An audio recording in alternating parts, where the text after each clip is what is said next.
Here we go. It is Sunday, January 16th. We're more than halfway into January already. I don't know how that works. These things happen. Like it was the Cotton Bowl was 17 days ago, really? Anyhow, welcome in. It's the Nightcap, brought to you by Galactic Fried Chicken right here on BearcatJournal.com. I'm Chad Brendel. And look, everybody, it's Aaron Smith. Hi, Aaron. I made it back. How you doing, buddy? Way better today than last night around this time. Are you sore, like neck, shoulder, back? Like, you're getting to that age where sleeping on a couch, passing out on a couch might mess you up a little bit. I mean, I woke up at 4:30 and then got in bed, so it's fine. Did you look and see my texts and missed calls and go, oh boy? I did, and I was passed happy, out, didn't I? I was happy to see the sense of humor tweet. So I mean, look, there's no chance I wasn't going to throw you under the bus. Deservedly so, but you only win a playoff game every 31 years. Every 31 years thus far. So I was in Athens partying with people who said they knew Joe. I think everybody around here says they know Joe. So of course. Well, I'm glad you enjoyed it. You called me at 9:30 and you were like, "Are we gonna do Nightcap tonight?" And I was like, "Yeah, I'm at my best friend's house. We're kind of about to wrap things up here. I'll give you a call on my way home." And then you actually texted me like 15 minutes before I was on my way home, and radio silence. And I was like, "Oh, he is passed out." Done. Yep. I was like, yeah. Well, I'll go ahead and do one. And guess what? We're going to have some fun. We're going to have a little fun with this one. But I'm glad you got to enjoy it, even up in Athens, home of Joe Burrow, where I'm sure that place was pretty excited to see that. Yeah, it was pretty cool. Bar hopping around down uptown. They call it uptown. So. Yeah, uptown. I've been to all of those places. I know of what you speak.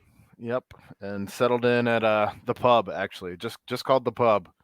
And I mean, if you're gonna have a spot, like just keep it simple, stupid, right? Yep, pretty much. The bar. I want to open a place called the Bar. Where are you going? The Bar.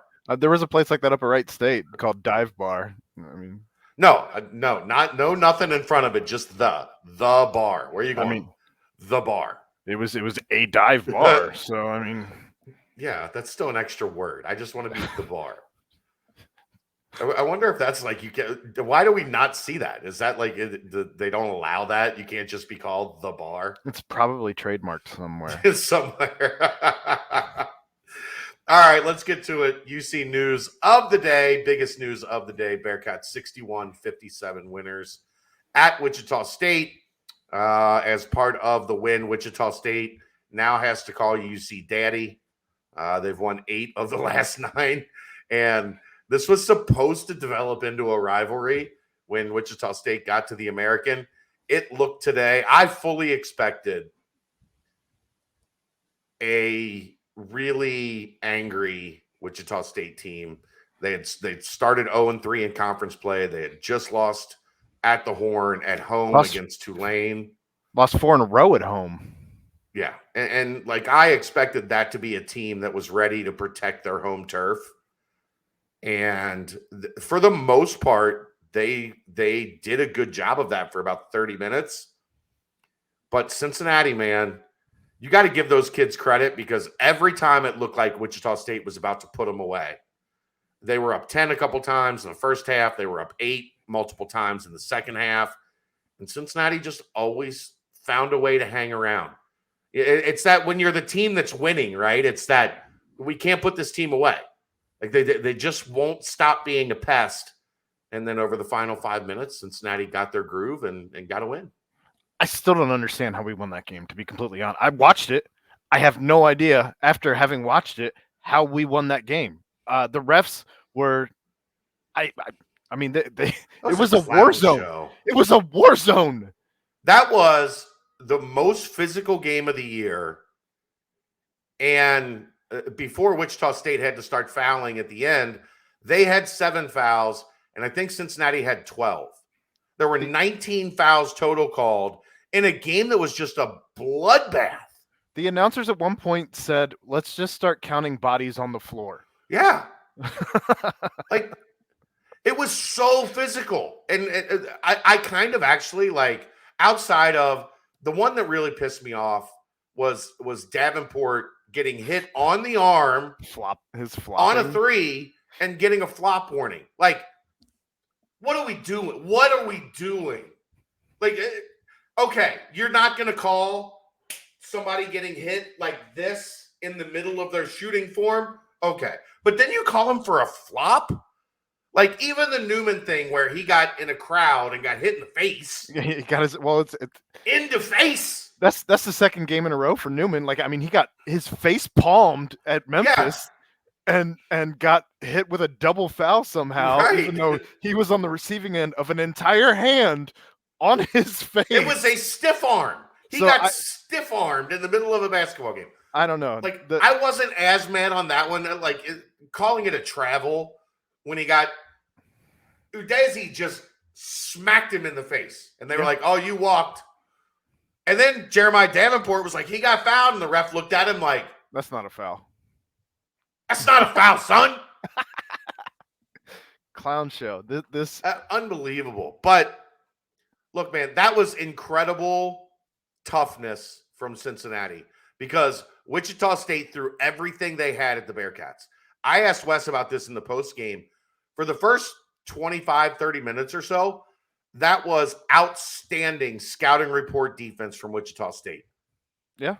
They were able to cut off whatever Cincinnati was trying to do. They had great reads on the skills of each Cincinnati player. Like, that was a team desperate for a win, right? Like, when they were going through install of the Cincinnati game, that was a team that was locked in. Yeah. without Victor locking, right? But they knew, like, they were determined to win that game. And Cincinnati just took punch after punch after punch, and they didn't go away, man. That's what it's my most impressive win of the season. Because everything, Illinois, everything was going right, man. Sure. Especially after the first 7 or 8 minutes or whatever. Mm-hmm. SMU, everything was going right. It's easy. It's pretty easy to win when everything is going right. That was a game that there was very little going right for 30 minutes, and that team said, we're not leaving here with a loss. And to me, that is turning a corner, man. And you talk about how Wichita State had an excellent defensive scouting report, and that's where you see Hayden Koval come out of nowhere he blew up their scouting report. Correct, to be the second leading scorer. And even John Newman just hitting some threes, which were a little not necessarily out of character, but no, he's over 50% in conference play. But they weren't your traditional, like, locked in in rhythm threes. Like, they were, but they were tough shots. So I don't know. He's getting back to, like, where John Newman should. Like, that's a talented dude. He played like crap the first 3-4 weeks of the season and had a lot of ground to make up. I think people still, like, that's the only thing they remember about him. Yeah. Because they're still all over Bearcats Twitter, like, get him out of the game. He's seeing too many minutes. He's taking too many shots. Why is he play driving? Him 40 minutes? I don't know why the John Newman disdain. I did notice he was playing without a headband today, and I noticed that was out of character for him. I'd play him if I could play him 43 minutes of a 40-minute game. I would. He's just tough. He's gritty. He's a Bearcat. He's what you ask for when you ask for a Bearcat. So yeah, I'm absolutely with you on that. Hayden was great. David DeJulius, I thought that 6-point spurt in the middle of the second half, mm-hmm. where he got it down to 2, mm-hmm. 2 mid-range jumpers and a layup. I thought that was critical, and kind of like getting it from just out of reach to a 1-score game. And then once it was a 1-score game, they traded blows back and forth for a little bit. But I was really impressed with DeJulius today, not only for the 15 points, but for what Wes Miller talked about post-game. He was on Tyson Etienne every second that he was in the game. How long has he made life hell. He's been there for a while. Like, I mean, I feel like he's been there as long as anybody has been anywhere. Like, He's been there for goodness. a long time. He has not been at, I don't think he's been at Wichita State as long as Clayton Tune has been the quarterback at Houston. But you earlier in the season, you were asking for a junkyard dog. You were asking for somebody to give you some scrap, and I think you saw that today with Odi Aguama, as he had 3 blocks, he had 4 rebounds. He was kind of doing some stuff down low that we've been asking the bigs to do. I mean, all the bigs had pretty good games today. Everyone had a block, and we ended up with 5 total blocks. But Odie provided that lift, especially with locking out, that we needed coming from a big down low. And I think that, like, that's where I think Newman, like, that junkyard dog mentality starts to spread, because Jeremiah Davenport was 1 of 8 today, 0 of 4 from 3, plus 11 and plus minus. That's a huge growth for him. Well, even with Newman, at one point he was checking into the game, sitting there waiting to actually get in. And he was the announcers even pointed it out. He was there hyping up. I think it was DeJulius right there. It was either DeJulius or Davenport. Micah. Whoever. Yeah, one of them. Yeah. But he was, I mean, even there waiting to check in, he's still giving everything he has to what's going on the floor. And you love to see that out of a guy that, especially on a team that's been trying to search and find who its leader is. I think John Newman's emerging as one of those leaders. I think with a night or a day like today, Jeremiah Davenport is as well, right? Because generally, for most guys, 1 of 8 from the floor, 0 of 4 from 3 for 2 points for a guy that scores like Jeremiah Davenport does, you get in your feelings. In your feelings a little bit. Jeremiah did not do that. I thought he played really, really well overall today. And he absorbed so much of that Wichita State scouting report. Right. That blew up. Like, I was watching multiple sets in the first half where it was like, okay, this is what they're trying to do. This, and just, it was like, we joke about this all the time. It's one of my favorite references in sports. It's like Tecmo Bowl, when you called the right play to go against the opponent's right play. Yeah. And next, there were just 14 guys in the backfield attacking the quarterback. Like, Wichita State did that, and a lot of it was taking away Jeremiah for so much of the first and into that middle part of the second half. And you were right. Bringing Hayden in, he hit the 3 at the end of the first half, because that was the other big segment. Down 9, under 2 minutes to go in the first half. If that gets to 12 or 13, we're sitting here talking about a loss tonight. Sure. And instead, Hayden hits a 3, David hits a 3. All of a sudden, a 9-point lead with 2 minutes to go in the half is 3. Right. And Cincinnati goes into that locker room going, you know what? We're going to win this game. We're going to win this game. How fun has it been watching Micah Adams-Woods and his aggressiveness take off over the last couple games? Yeah, like, that's the biggest thing we've wanted to see from him for 3 years, was just the confidence. Like, he always has the confidence that he's a good player, and he plays steady like he's a good player. I want to see him sometimes play a little bit like he has more over these. Wait, I'm a really good player. I'm a great player. Oddly, we're starting to see that a little bit more. Oddly, I think it's come at the expense of Mikey Saunders and his aggressiveness. But that's Mikey's confidence that I think is really, like, he's not smiling. He's not head up. Like, he's in a rough patch right now. But you know what? I don't hate it, because you're going to be able to work him out of that. Yeah. And when somebody else dips, then you're going to get Mikey coming back up the mountain. Like, he just has to figure out teams. We talk about this all the time. The scouting report has him figured out a little bit. He's trying to finish left-hand side of the rim with that burst. Yep. And teams know, all right, this is how we're going to stop him. You can guarantee there's 10 minutes of every game prep on when Mikey Saunders gets going to the rim. This is what we're going to do to try to slow him down. So, he just needs to find that counter, find that balance. He still hit a big 3 today. He did. With with Wichita State up 8. That was another one of those, like they're trying to pull away. They hit, 4 or 5 of those of their 10 threes, where up 10, up 10, up 8, up 8. All of a sudden you get a 3, and it's like, all right, we're not out of it. We're still at arm's length. So Mikey will get back there. I don't correlate it to Micah's confidence is up because Mikey's confidence is down. I think it's just kind of where both are at in the flow of a season right now. Well, you mentioned the end of the game there, and 7 out of 10 free throws tonight, and they came at a big clutch moment there at the end of the game too. So it's good to see some of the things this team was missing, especially at the end of the out of conference, beginning of conference play. They're starting to figure it out. They're putting the pieces together, and to your point earlier, this is a game that felt like with a couple minutes left in the first half that we were going to lose, and all of a sudden tables turned, and it was a pretty good fight. So we talked about this 5-game stretch. Right. Critical 5-game stretch, right? Correct. And this was kind of the pivot point for us. They got the East Carolina win. You get the Wichita win at Wichita. You've got Tulsa at home, at Temple, at ECU. And after that, you get another war with Memphis. And then Houston. Right. Your first game with Houston.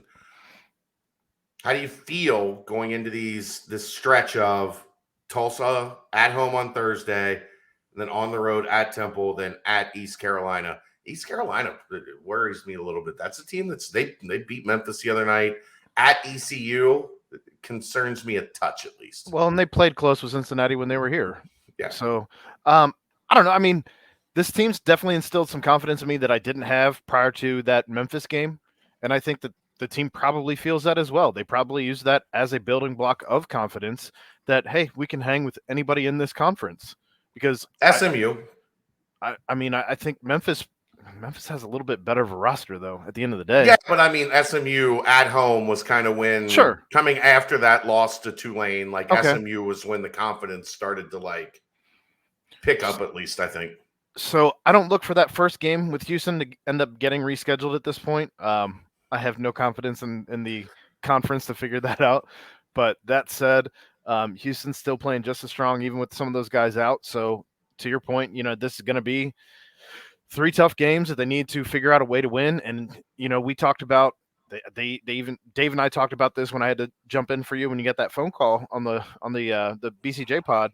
But this conference isn't going to emerge more than one unless a team like Cincinnati can pull off the unthinkable and win out. You win out, and you're only talking about 5 losses on this season.